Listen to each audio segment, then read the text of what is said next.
3 years.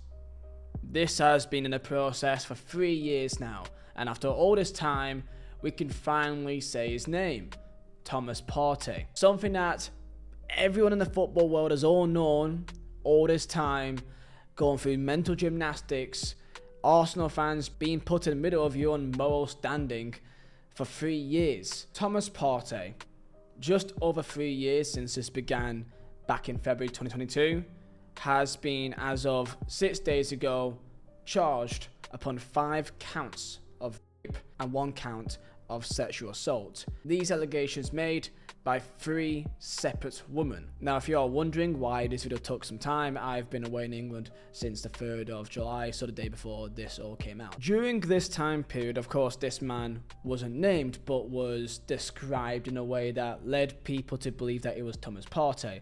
Also, if you were online, you were also able to see his victims online talk about this case and talk about the legalities of why this wasn't put further. One of this, for example, took place in Spain, and due to the different laws, they weren't able to go much further. Throughout the last 3 years, Thomas Partey has been arrested and questioned by police and then bailed 7 times. Each time that he's been arrested and then bailed, we saw an article with the same headline, basically saying man in his 30s that cannot be named has been arrested upon very serious allegations. Everyone knew that player's name. 7 separate times, one of Arsenal Football Club's players was arrested, questioned by police, and then bailed through these serious allegations. Throughout all this time playing for Arsenal in the Premier League, Champions League, and even Ghana for the 2022 FIFA World Cup. Now, of course, to be made clear, just because he is charged does not mean that he's guilty, and that has to be really kept in consideration here. So a 3-year investigation that's led up to this point,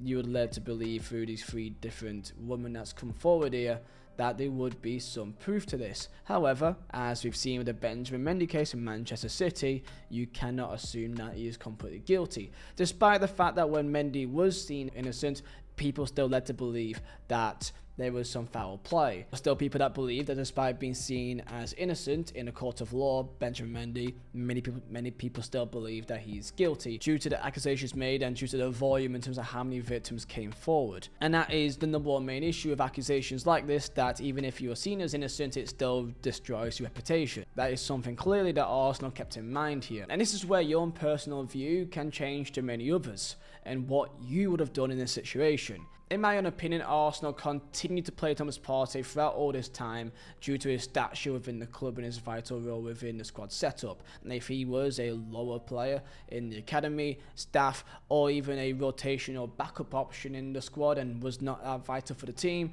then he would have been suspended. Imagine if a staff member had these same allegations, would they still be there? Absolutely not. If an academy player had these allegations, would he still be there? Absolutely not. And if you'd imagine, I don't want to name any names there, but a backup player, similar to what you say Benjamin Mendy was at City, would he still be there? Absolutely not, in my opinion. And that is just my opinion, but that is the way that I see it, and I think we got good reason to believe so. And there are many ways and examples you can throw at this here of how clubs have dealt with this kind of situation. For example, we all know about the case of Gylfi Sigurdsson and Everton Football Club.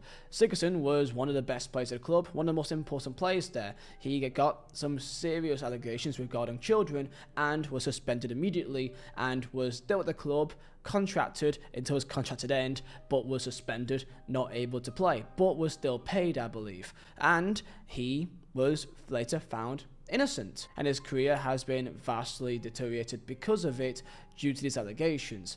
But Everton, despite what they would know at the time to be a lot of money lost and also a big hit to their squad due to his vital role in the squad and the money they'll lose by the fact they can't no longer sell this player anymore and still going to pay him, they still kept the morals intact and still continue to not play him due to the seriousness of the allegation. And some people, of course, as there's always contrarians, saying online that Everton wasn't wrong for doing so because his career has been destroyed and it was due to allegation that wasn't even seen as true. But Arsenal are not alone in terms of still continuing to play a player despite serious allegations such as this. Brighton and Hove Albion, of course, have done this before with Vizeh Bissouma, who, back in October 2022, was arrested under suspicion of sexual assault. He still played for them until June 2022, in which he then joined Tottenham Hotspur, should Brighton have suspended Bissouma for this case. People could try to make the example of Mason Greenwood, but for me that is not something that can be used due to the evidence that was put public at the time, because you physically, audibly can see what he done. There was no disputing that. And if you were to ask me, for my own personal opinion, would Manchester United still have played Mason Greenwood if zero evidence was put out in the public light and it was simply an accusation made behind this same way? Mason Greenwood would have never been named if there were never any evidence put publicly by his partner on Instagram. He would have always been an unnamed player that was described in the media. That case with Greenwood was eventually dropped. So in my own personal opinion, I think Manchester United would have still played Mason Greenwood at the time period due to his stature within this team and his value. But I guess we'll never know. The issue of Arsenal Football Club has many issues here. Number one is simply by who they are as a football club. Arsenal have always been seen as the club that does things the right way. They are the number one champions from what I've seen, in my opinion, for the women's game. In terms of in women's football in England, Arsenal have got probably the biggest fan base and the biggest support network for the women's team. So to see them make this stance, I think is quite detrimental. Mikel Arteta has been critiqued massively for this, for his decision in this, also by his comments on it in public. For example, of course, when Partey scored for Arsenal against Tottenham in a derby, he said in his post-match presser, saying, "For what he's been through and the injuries, I'm so happy for him, he deserves it." This was only a few months after the initial arrest was made. Now, of course, Partey no longer plays for Arsenal anymore. His contract ended 10 days ago on the 30th of June, but Arsenal was seeking to sign a contract extension. Articles by David Ornstein back in late April talking about Arsenal in talks with Thomas Partey over contract extensions. The reason why this contract was never made could be due to many reasons. Could be just due to Partey not liking the wages and the package that were being offered, or he could decide to go play somewhere else, probably outside of the UK. So the question is, what would have you done in this situation? I don't like how one way of this has been turned into almost like a stick to beat Arsenal fans with. If I was an Arsenal fan in this situation, knowing what I knew even before the charges was even made, I would feel incredibly uncomfortable with how am I meant to deal with him playing, never mind him scoring a goal. As football fans, they shouldn't be put in the middle between the moral judgment of how they see the sport. Would you be comfortable cheering for a man that's been accused by 3 different women of such heinous crime? The double standard that I don't like with all this is that if this was a staff member or a player in the academy, do you think they'll still be at the club? No. It is much easier for the club. This isn't just for Arsenal, but for any football club.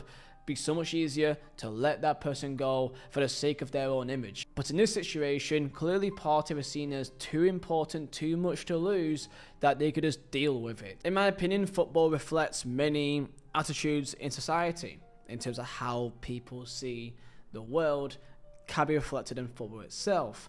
What message does it send out if the kind of attitude of business as usual after allegations of are made?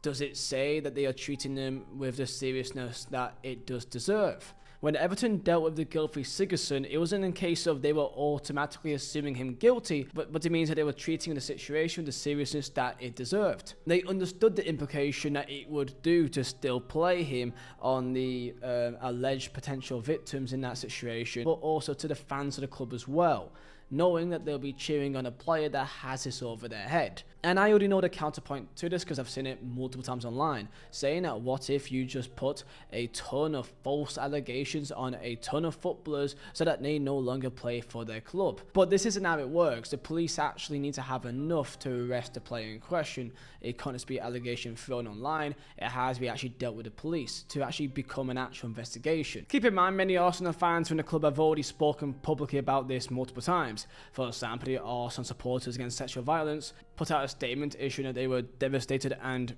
ashamed by their own club. Comment down below your thoughts on the situation.